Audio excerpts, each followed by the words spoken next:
அன்பான நண்பர்களே, உலகத்தில் நமக்கு ரத்தம் ரொம்ப முக்கிய அவசியம்.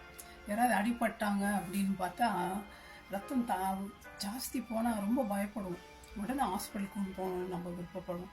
ஏன்னா செத்து போயிடுவாங்களே சீக்கிரம். ஏன்னா உயிர் ரத்தத்தில் இருக்குன்னு வேதம் சொல்லுதுங்க. அந்த உயிரை தான் இயேசு கிறிஸ்து நமக்காக சிலுவையில் பலி கொடுத்தார். கடந்த நாட்கள் எல்லாம் தப்பு பாவம் செஞ்சால் அதுக்கு ஈடாக ரத்த பலி செலுத்தும். ஒரு குருவியோ ஆடியோ மாட்டியோ கொண்டு வந்து ஆசாரத்தில் கொடுப்பாங்க. அப்படி சிந்தும் போது, அந்த ரத்தத்தை சிந்தும் போது அந்த பாவம் மன்னிக்கப்பட்டதுன்னு போயிடுவான். ஆனால் இயேசு கிறிஸ்து ஒரே தரம் பழையதுக்கும் வருகிற பாவங்கள், ஃபியூச்சர் இப்போ நடக்கிற பாவம் எல்லாத்துக்கும் சேர்த்து ஒரே தரம் மறித்தார்.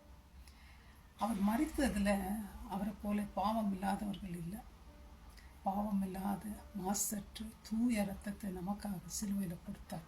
அந்த ரத்தம் என்ன? அது ரத்தம் என்ன? ஏன் அதை பற்றி எல்லாரும் பேசுகிறாங்க? அவ்வளோ வல்லமை உள்ளது ரத்தம். அந்த ரத்தம் நம்முடைய பாவத்தெல்லாம் கழுவுது. எப்பேற்பட்ட பாவியாக இருந்தாலும் அந்த ரத்தத்தை நம்பி கேட்கும்போது நீங்கள் மலைக்கு போவேனா, குளத்துக்கு போவேனா, எங்கேயும் போக தேவையில்லை. இருக்கிற இடத்துலையே என்னை கூப்பிட்டா அந்த ரத்தத்தினால உங்களை பாவத்தை கழுவி சுத்திகரிக்கிறேன்னு சொல்கிறார். மாத்திரம் இல்லை, அந்த ரத்தம் இயேசு கிறிஸ்துவோடு நம்மளை ஒப்புரவாக்குது. அந்த ரத்தம் நம்மளை பரலோகத்துக்கு கொண்டு போகுது.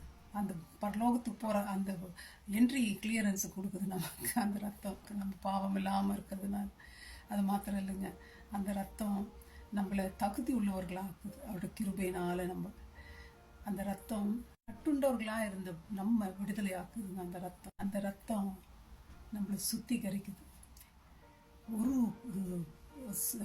அசுத்தமும் இல்லாமல் பர்ஃபெக்டாக சுத்திகரிக்குது. ஒரு கதை எல்லாருக்கும் தெரியும்.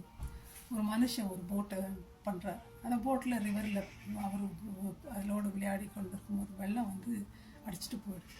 அவர் கையிலேருந்து நழுவி போயிடுது. அவர் ஒரு நாள் கடைக்கு போகிறார். கடைக்கு போகும்போது அந்த போட்டை பார்க்குறாரு. அது விலைக்கு அங்கே இருக்குது.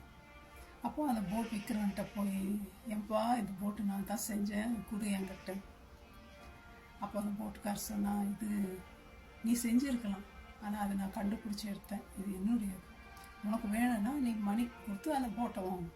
அப்போ அந்த மணிக்கு எவ்வளோ தேவைப்பட்டுச்சோ அதை கொடுத்து அந்த மனுஷன் அந்த போட்டை வாங்கினான். அப்போ சொல்கிறாரு, இந்த போட்டை பார்த்து 2 முறை நீ எனக்கு சொந்தம்.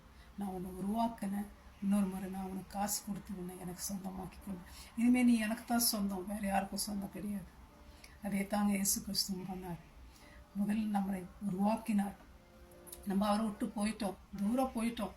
திருப்பியும் நமக்காக இந்த சிலுவையில் தன்னுடைய சொந்த ரத்தத்தை விலைக்கிரயமாக கொடுத்து, அந்த விலைக்கிரயத்தினால பெரிய ரேன்சம் பண்ணி நமக்காக பே பண்ணி மீட்டு கொண்டார்.